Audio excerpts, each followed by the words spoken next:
Ganda ng laban guys, 4v5. Nasaksihan nyo ba yung early? Nag-aaway yung dalawa. Ayun na, top global na tayo. Nice, report natin si Aret guys ha. Mga gintong kampi guys, dapat nire-report to. Okay. Hindi nyo dapat papalapasin yan kasi ano yan, mga ano yan eh. Kulangot yan sa ano, MLBB.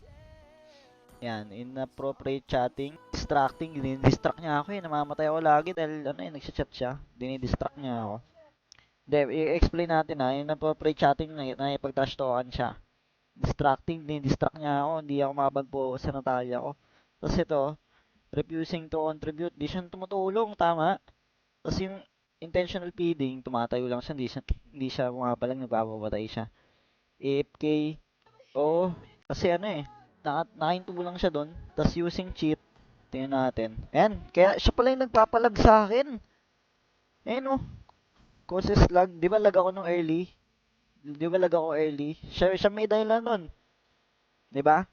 Tama, tama, report natin to. Hindi, lagyan natin ng note para malaman ni Monton. Di pala Converse nagpapalag sa akin. Ito pala. Nice. Reported, reported. Pinaprocess na ni Monton. Nice, thank you, thank you.